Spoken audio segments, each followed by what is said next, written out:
একটা মজার বক্তব্য শোনাইতেছি। আজকে বিএনপির অনেক নেতাকর্মীরা হার্ট হইতে পারেন, আবার ওনাকে গালাগালিও করতে পারেন। ভারতীয় পণ্য বর্জনের যেই ডাক সোশ্যাল মিডিয়া প্ল্যাটফর্মে চলছে, এখানে বিএনপির অবস্থান কি? বিএনপি কি চায় ভারতের পণ্য বাংলাদেশের জনগণ বর্জন করুক, নাকি ভারতের পণ্য এই দেশে আরও দেদারসে বেচা হোক? চলুন দেখি।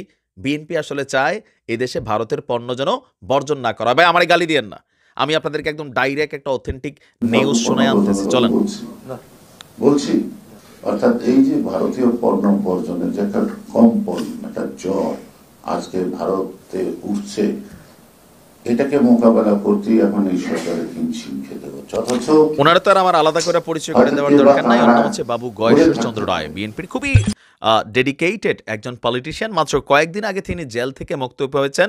তবে মাথায় টুপিটা আসলে কোন সেন্সে দেন আমি জানি না। এটা হয়তো হিন্দু ধর্মেরও কয়েকটা শাখা আছে, কোনো একটা শাখাকে তিনি হয়তো ফলো করেন। তিনি বিএনপির খুবই প্রবীণ এবং কি ডেডিকেটেড একজন নেতা। দর্শক, বিএনপির এই নেতার কথায় একটা জিনিস তো স্পষ্ট, যে সোশ্যাল মিডিয়া প্ল্যাটফর্মে বা মার্কেটে ভারতীয় পণ্য বর্জনের যে একটা প্রোগ্রাম চলছে, এইটা তাইলে আসলে চালায় কারা?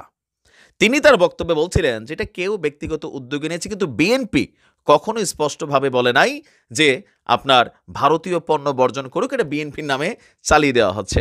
আরেকটা মজার বিষয় আছে, তিনি বিএনপির মানে কোন পোস্টে আছেন জানি না, একজন ব্যারিস্টার সম্ভবত মঈন খান সাহেব, তিনিও কিন্তু ভারতের সহযোগিতার আশ্বাস করেছেন যে রাষ্ট্র ক্ষমতায় আসার জন্য হোক বা বাংলাদেশকে সুষ্ঠু গণতন্ত্র দেওয়ার জন্য হোক, প্রতিবেশী রাষ্ট্র হিসাবে ভারতের একটা ভূমিকা রাখা উচিত।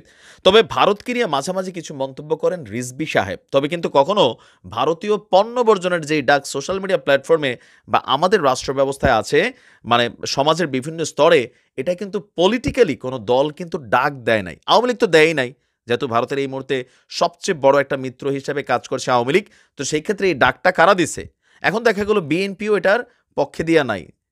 একটা কথা বলি, আমারে অনেকে ভুল বোঝেন, রাজনীতিতে আমজনতা বা আমকর্মী তাদের মনটা যেরকম থাকে, তারা যেরকম ন্যায় নীতি ধরেন চায় যে না এটা ঠিক এইভাবে হোক, দুধ কা দুধ পানি কা পানি, কিন্তু উপর মহলে কখনোই কিন্তু এটা থাকে না।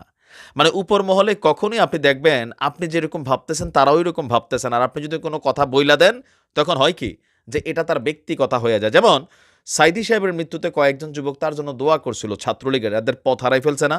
এখন এরা অপরাধটা করছে কি, একজন মানুষ মারা গেছে ভাই, দোয়া করছে তাই না, বা ওনারে জান্নাতুল ফেরদাউস কামনা করছে বা একটা স্ট্যাটাস দিয়েছে, কিন্তু এটা ব্যক্তি অপরাধ হিসেবে ঠেলা দিয়া এই মনে করলেন যে একটা জিনিস, তো এটাতে কি কোথাও না কোথাও ছাত্রলীগের প্রতি মানুষের পজিটিভ ধারণা হয়েছে? হয় নাই। আজকে যখন বিএনপির নেতাকর্মীরা আমজনতা, আমার ফেসবুকে অনেক মানুষ আছেন আমার পার্সোনালি ফ্রেন্ড লিস্টে যারা ভারতীয় পণ্য বর্জনের জন্য, বা জামাতের অনেক নেতাকর্মী আছেন, তারা কিন্তু এই পোস্টগুলো করে থাকেন। এখন দেখেন আপনি যে পোস্ট করতেছেন আপনার দল কিন্তু এটা চাচ্ছে না। তার মানে কর্মীদের মনোভাব দল কিন্তু সবসময় যে বোঝে, বিষয়টা কিন্তু তা না। এখন মূল কথা হচ্ছে, মুদ্রা কথা হচ্ছে, ভারতীয় পণ্য বর্জন করে বাংলাদেশ টিকতে পারবে কতটুকু? এবার আসেন, এই রমজান মাসে একটা ইফেক্ট দেখে, কয়দিন আগেও আমরা পেঁয়াজ খাইছি কত টাকা করে, 100 টাকা করে। আলু খাইছি কত করে, 100-র কাছাকাছি। কিন্তু আজকে আলু পেঁয়াজের দাম কমছে। দুইটার মধ্যে একটা প্রধান কারণ, ভারত থেকে টনে টনে হাজার হাজার টন আলু পেঁয়াজ এই দেশে ঢুকছে। এগুলোর কারণে কিন্তু দাম কমছে, আমাদের উৎপাদনও বাড়ছে, মানে আমাদের ফসলটাও মাঠে উঠছে। এখন বাংলাদেশের যে কোনো একটা মধ্যবিত্ত পরিবার যদি অসুস্থ হয়, তার জন্য বাংলাদেশের চিকিৎসার প্রতি যাদের আস্থা নাই, বা দেশের বাইরে চিকিৎসা করতে হবে, তাহলে দৌড় দিয়ে যাইতে হবে কোথায়? ভারতে। আপনি চাইলেই ভারতীয় পণ্যের ইফেক্ট থেকে বের হইতে পারবেন না। কসমেটিক্স বলেন, শাড়ি কাপড় বলেন, গস কাপড় বলেন, লুঙ্গি বলেন, খাবারের ক্ষেত্রে ছোলা, মটরশুঁটি, পেঁয়াজ, আলু, ডাল, সাইল, গরুর মাংস বলেন, এই যে রমজান আসতেছে বা কুরবানি আসতেছে, এগুলোতে আমরা কিন্তু ভারতের উপর কানেক্টেড। আমি ভারত বিরোধী না, আমি ভারতের মোদী সরকার, তার যে কিছু মন্ত্রী এমপি আছে, আমি তাদের বিরোধী। ভারতের আমজনতা টু বাংলাদেশের আমজনতা, আমাদের মধ্যে কিন্তু কোনো ডিভাইডেশন নাই। আমি ভারত সরকার যখন সীমান্তে নির্বিচারে আমাদের ভাইদের উপর গুলি চালায়, আমি সেইটার বিরোধী।